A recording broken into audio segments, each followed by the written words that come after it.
What is up this year? LA in a minute. Behind me is Caterpillar Melody, the city of Burbank submission to this year's Tournament of Roses Rose Parade.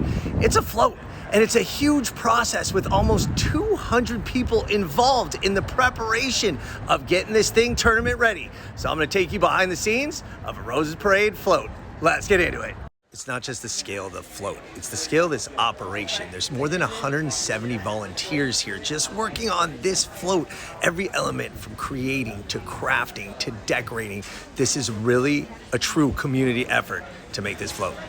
It's important to note that this is not the finished product. The finished product, of course, will include many more live flowers. This is just the base, which has organic material on top of the structure. Moss, ground up flowers, even seeds are used to form that foundation. So as I mentioned, it's all organic material, not necessarily live flowers and roses. Right here, they're working on a wing, and this includes straw flower, onion seed, marigold, even dried parsley, all applied by hand in painstaking detail. But how do they even get to that point, to create Caterpillar Melody? Well, what they do is they solicit submissions from the public, and this year they received 59 of them, and Caterpillar Melody happened to be the winner. The scale of the operation is so huge that it takes nearly the full year to complete the float. It starts in January when submissions are recorded, 59 of them this year to be exact. From there, the board of the Burbank Tournament of Roses Association narrows down that list into 7 finalists, and then all paid members are able to rank the finalists, and that's what goes to Pasadena. The winning design this year was from Richard Burrow. It's his 4th time actually designing the float for the city of Burbank. But still, the hard work lies ahead. Next up, brainstorming sessions. After that come revisions to the initial drawings. And this year's Rose Parade theme was celebrating a world of music, so that needed to be taken into account when creating the float. Finally, July 29th, the real work starts. There's a mechanical inspection on the chassis, followed by construction, which includes tons of welding. So the float itself is built on top of a chassis, but it weighs 18,000 pounds because there's a ton of steel inside there. They need to build this huge framework to hold the weight of all the art and all the creations that's going together just for one float. It's amazing. Then they take the would-be float for a test drive. So you're looking at where the driver sits. Pretty compact area, and he can't even see.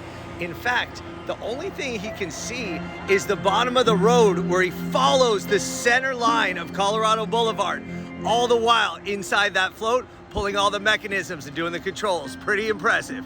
And then around November, they're ready for action, and the big-time construction begins, followed by a masterclass on arts and crafts. Again, featuring too many volunteers to picture here, but everybody contributes. I'm here with Eric, a 42-year volunteer here at the Burbank Tournament of Roses Association. Now, Eric, they tell me that close to 200 volunteers participate on the float every year. Give me an overview. It's a big operation, but how would you say it all comes together? It all comes together because we grab them, we train them real quickly, we throw a glue and a brush in their hand, and they start applying the material. That's it. That's it. All right, Eric, I appreciate you, man. Good luck this year. So judging the floats is a very serious process. There's a caravan of about 10 different vehicles that come carrying 40 to 50 different people, including the 3 official judges. Today is what's called the silent judging. That's why I'm standing this far away, as they review the float for its craftsmanship and its workmanship and the intricate details. They'll come back tomorrow and they see all the floats on a very tight schedule. They come back tomorrow, see the float with the full array of roses and flowers on it, and get to make their final judgment, which is announced at 6 a.m. on New Year's Day. So where are the flowers? Well, they're right here being kept fresh. In fact, there's more than 10,000 of them. And the number varies every year based on the design.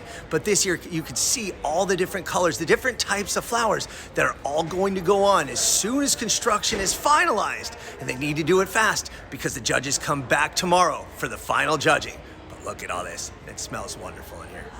So when you're watching the Tournament of Roses Rose Parade tomorrow, think of these floats, all 40 plus of them, and the work that went into them.